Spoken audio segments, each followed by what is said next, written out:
Pacific Intermountain Express Company. This is another episode of Toy Talk. I'm Logan, the 64th Gear Jammer Skeele. If you like trucking fallen flags, subscribe as I keep making videos on them. Also, at the end of this video, watch my Fallen Flags playlist and grab my complete DCP by First Gear Fallen Flag Series checklist. Can you name the world's largest transportation company in 1956? Stay tuned for the answer. Tonight's episode started in 1927 with a man and his brothers running two Model A Ford trucks. The three men were running between Pocatello, Idaho and Idaho Falls. Ray V. Lillenquist and his two brothers, Bill and Les, built up three companies. The brothers finally consolidated the three companies in 1940 into one company. They called their new company Pacific Intermountain Express, or more simply, P.I.E. Their new company, P.I.E., experienced rapid growth by following ICC rules and regulations. P.I.E. grew through many purchases and acquisitions in the late 1940s and 1950s. With the purchase of West Coast Fast Freight and System Tank Lines in 1954, P.I.E. was to become the largest hauler of petroleum products in the world. Because of P.I.E.'s acquisitions, P.I.E. extended their routes from the West Coast to St. Louis and Chicago. Before Jimmy Carter's deregulation in 1980, trucking companies grew by acquiring other trucking companies. Besides acquiring the equipment and terminals, the acquisition included the routes the acquired truck line were granted by the ICC. Many times, these routes were worth far more than the equipment and terminals. P.I.E. continued to grow and expand. In the mid-1960s, service was extended to the East Coast. Because of multiple acquisitions, P.I.E. eventually operated 67 terminals in 29 states. When it comes to equipment, P.I.E. wasn't afraid to try new and innovative ways to move freight. Besides using every type of road equipment known, P.I.E. even designed some of their own dromedary tractors to get around the link laws. I will explain dromedary tractor in a separate video in the future, so subscribe so you don't miss it. For now, a dromedary tractor is a tractor having a short cab, a box behind the cab, and a fifth wheel for a standard fifth wheel semi-trailer. A huge change was coming to P.I.E. In 1973, the company was sold to I.U. International. Soon after the purchase of P.I.E. by I.U. International, I.U. International merged with Ryder Truck Lines.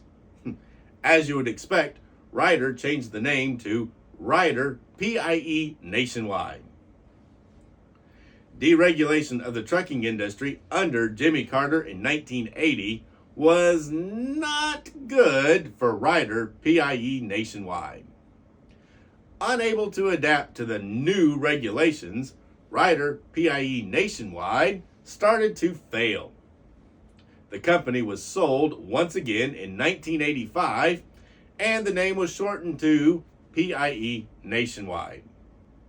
P.I.E. Nationwide was suffering huge losses and was sold again in 1989 to Transcon Lines. The losses continued despite attempts to scale back operations. Unfortunately, the end was in sight for the once great trucking company.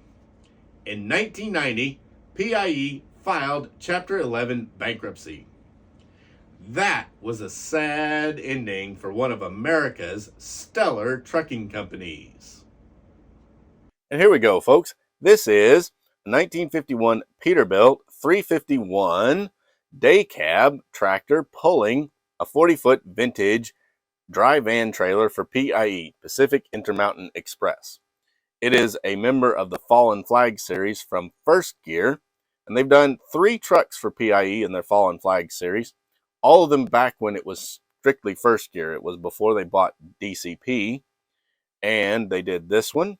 They did a Mac R model day cab pulling a petroleum trailer, which P.I.E hauled a lot of petroleum products, so that trailer is very appropriate. And then the first release they did, which was almost the first release of the entire Fallen Flag series, was the Mac R model with a single pup for P.I.E. All in this red and vintage original graphics. They didn't do any of the newer P.I.E Nationwide or Rider P.I.E, which is in the blue and white. However, DCP did a blue and white P.I.E on the Freightliner cab over for the P.I.E Nationwide. Pretty cool. DCP also did a Transtar 2 cab over with pups and a vintage 40-foot dry van. So P.I.E has had a lot of releases in 64 scale, and it's going to be fun trying to find them all for you.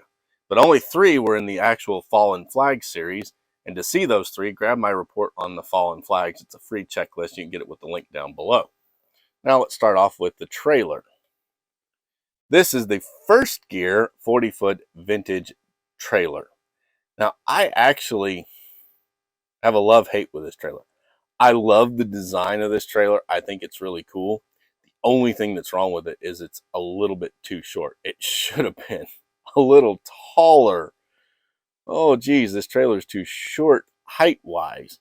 The length and the design are great. If they had just made it just a little bit taller so it was the same height as the DCP, this would have been an awesome trailer. It has the steel wheel type on the landing gear instead of the pad feet. It has a crank and then the landing gear there. But this landing gear does not go down. Doesn't bother me any.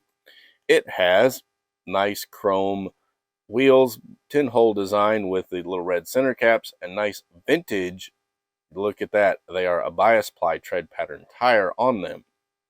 So much more accurate than what DCP runs. Underneath, we have no working suspension, but it looks like it's mounted on spring suspension. Spare tire carrier with a spare tire on just a rim, which is more accurate than what DCP does. We have a date of manufacture here, 15918. So this was made back in 2018, which is right. It has the kingpin, which is just a really nice little pin that sits down in that fifth wheel on any of the vintage trucks, DCP and Vantage diecast, First Gear. Awesome P.I.E graphics on the side of the trailer. Silver top. Go to the back. One feature they did leave out is the doors don't open, but you know what? How often do we actually open the doors anyway? So that doesn't matter to me. P.I.E across there. Roof marker lights. They didn't tampo any of the cam locks or the hinges, but there are silver to begin with because it's a silver trailer. It has 2 red brake lights, which is more common than red and orange. It has a nice old bumper, which back then they didn't put the bars on them on this vintage of a trailer, so that's very accurate. And then black mud flaps on the back. I just wish this trailer were a little bit taller so it looked right. I don't know how they came up with this size. Anyway, up to the front, we have P.I.E on the nose of the trailer, but they didn't put any trailer numbers on this one. Passenger side just looks very much like the driver's side with the graphics, just beautiful side graphics. And then up here, it has the marker lights up top and along the bottom. We'll set that and we'll talk about the the tractor. The tractor is the vintage Peterbilt 351 that they have. And granted, it's not exactly DCP quality. In fact, First Gear's earlier quality was a little better than these as far as detail goes, but it's still a nice tractor. It has nice molding. It has some rivet detail, which kind of gets lost in the paint. Pacific Intermountain Express, Oakland, California, with their US ICC number right there on the door. Fuel tank back here, which on the driver's side of Peterbilt, the fuel tank was back there with a fuel cap, and then a battery box and diamond plate steps. Underneath, you'll see that the fuel tanks are this way. It's a little smaller, but on the passenger side, Peterbilt put steps and the fuel tank up under the cab. Chrome exhaust coming off of the engine, going up. You have bottom of the engine and transmission detail. You have a Brownie gearbox with a transmission going into it, and then your differentials. So this would be a fun truck to shift. Air tank, walking beam suspension, but it does not work, nor does it steer. Spring suspension on the front axle. That nice vintage tread pattern on the tires. Quarter fenders are painted in black on this one. Fifth wheel does pivot a little bit, and it's made out of die cast, and it will hold DCP and first gear trailers. Got a diamond plate deck plate there. They kept it painted in red. Up on top, a single air horn, chrome plated, very, very common of the era, just a single one right in the center of the cab. Pete loved that. Roof lights, which are tampoed, and actually they're silver with little orange lenses, a nice visor. A whole lot of red on this truck, which P.I.E did use a lot of red. Come to the front, single round headlights, which are individual jewels with chrome mounts. They're part of the grill, and then they painted the outer part of the grill red, which P.I.E did. And then they have the Peterbilt logo tampoed right there. It's got the bird right there for the original hood ornament. It's not a tilt hood. This cab is a butterfly hood. That's why it doesn't actually open in this model, because a butterfly is very hard to do in 64 scale. But there is the Peterbilt logo there. Turn signals are just molded into there, and then they're painted in orange for the lenses. You have over here the lube finer oil filter. Over here you have your air filter and air intake. Really cool. Chrome on that grill. Nice tapered in bumper, painted in red. Passenger side, you got your single exhaust stack. The only criticism I ever had about this truck is that exhaust should have been a little bit taller, just like the trailer should have been a little taller, because most guys didn't run this short of stack. They ran them a little taller, but that's okay. We have the door handle tampo there, Pacific Intermountain Express on the door, chrome mirrors. Interior has 2 black seats, black dashboard, black steering wheel, and there's a black gear shift. Front has the front has clear ABS plastic with black gaskets and the black center bar. Also, it has black tampo on the windshield wipers. Really sharp what they've done with this truck. Coming around to the back, red brake lights. They used a different color red to tampo the brake lights than the frame so that you could really see them, and black mud flaps. Also, single back window that is clear ABS plastic so you can see through it, and then the detailing of the rivets on the back of the cab. Personally, I like the Neo cab better than this one, but this is still a really nice Peterbilt 351. Then let's go on and turn him around so we can actually take a moment and look at him all together on this side. And that is the 1951 Peterbilt 351 tandem axle. And it is a 351 because it is tandem drive axles. It's set up as a day cab, and it's pulling a 40-foot vintage trailer for P.I.E, Pacific Intermountain Express.